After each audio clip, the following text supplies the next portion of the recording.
Well, hello everybody. I cannot believe this place.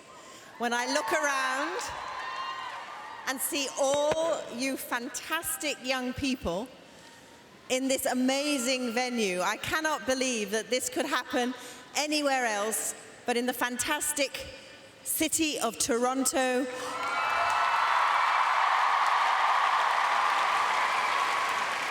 And of course, in Canada, well known for being one of the best places on earth to be brought up in.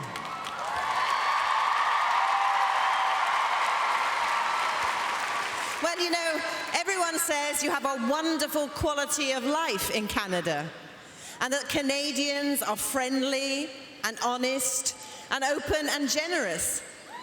And you know, I think it's true, looking at everybody around me here today.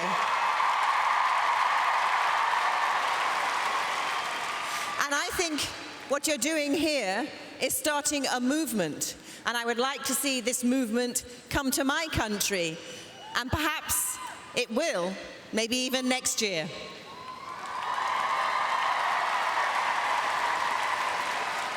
But for me, the best thing about this is each and every one of you in this room. Because what you represent means that the future of our world is in good hands. And why? Because actually, the future is in your hands, and you can shape and create it if you have the will to do so. Now, I know that sometimes, and we saw it on the screens just then, it can seem daunting to think in the big world that one person can make a difference. That the problems of poverty and climate change are so big that how can I possibly make a difference? And people will tell you that. Now, I know that you're all probably very well brought up, young men and women in this room, and your parents have probably told you that you should listen to and be polite to adults. And of course, they're right. But when you hear people saying that you can't make a difference, can you just politely, of course, tell them that they're talking rubbish? Because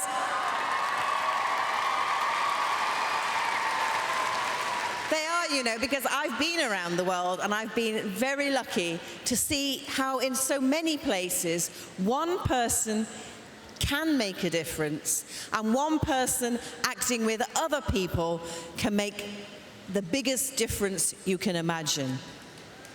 So what we do at home, the choices we make as to how we live our lives, actually doesn't just affect us, it affects millions of people, thousands of miles away. And I've seen some of those people. I've seen people in the Balkans refugee camps during the war there, or just recently in Pakistan after the earthquake, people whose lives have been ruined by conflict or by famine. And yet, somehow or other, they're still resilient and desperate to improve their lives. If they give it a chance, they will grab it with both hands. And when you see that and think how comfortably well off you are, it makes you feel humble, and it makes you want to do something to help.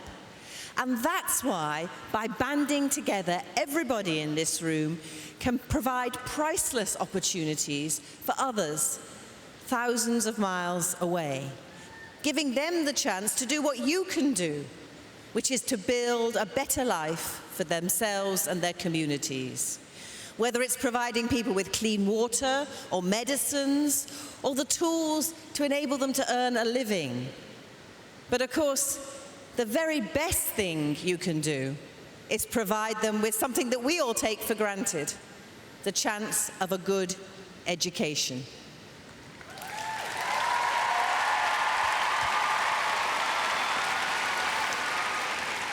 I'm lucky. I got a good education.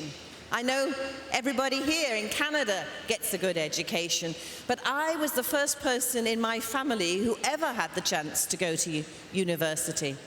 And if I hadn't had that chance, if the doors that my schools opened for me had not been opened, then I wouldn't have studied law, I wouldn't have become a human rights lawyer or a part-time judge, and actually I'd never have met my husband.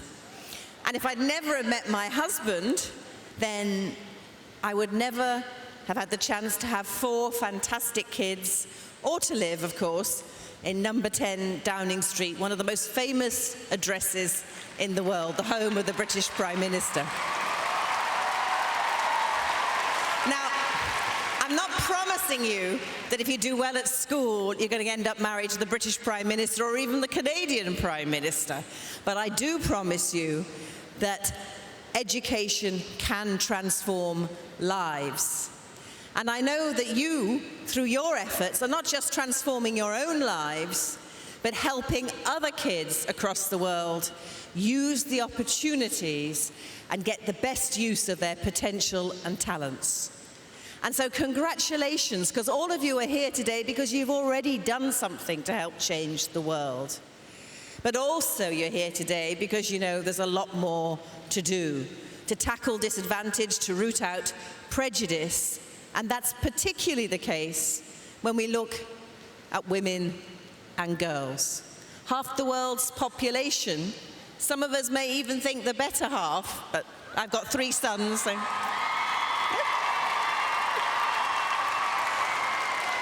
But they are the half of the world's population who are most likely to miss out on schooling, the most likely to be illiterate. They're the first to go hungry. They suffer from violence and abuse. It is girls and women who make up the majority of the world's poor. And from the very first days of their life to their old age, in too many countries, girls and women face barriers which their boys don't. Now, this isn't just unfair, it's more than unfair, it's unjust. It's also downright stupid. Because what sort of world is it if we write off the potential of half the population just because of their gender? We need girls, we need women to become leaders. There aren't enough leaders who are girls in business, in politics, in the communities. And the fact... And when women are given that chance, when they do become leaders, they can make a tremendous difference. I've been to Rwanda, a country I know well known to the Canadians, and they, in that country, now have a majority of the population who are women, and it's women who've suffered terribly in the genocide, but who are now standing up and rebuilding their country. I've seen, when I've been to the Middle East and in Africa, that it's women who are going out to the market, who are going out into the towns, who are starting to create the jobs, to create the prosperity that means that their country gets moving. But how much better could they do if they were treated as equals, if they didn't have to struggle to get their voice heard, if they didn't have to struggle to get someone to take them seriously when they ask for financial help to start a business or to expand their business? And it wouldn't just be women and girls who benefit, because it's not about replacing men with women. I tell you, it may have been 4,000 years that we've had men dominating the world, but we women don't want to spend the next 4,000 years dominating the men.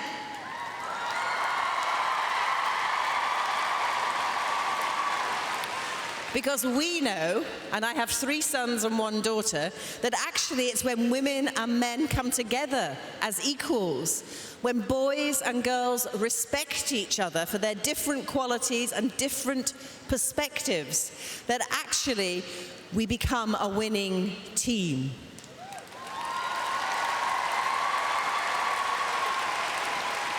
Now, I like to think that my generation has done a bit to progress that winning team. But your generation, the people here in this room, the boys as well as the girls, sometimes I think It's especially the boys who have to change their mindset if this is really going to work. Together, you can build a better and a fairer world where everybody, boy or girl, man or woman, whatever their race, their religion, the background they came from, can make a full contribution.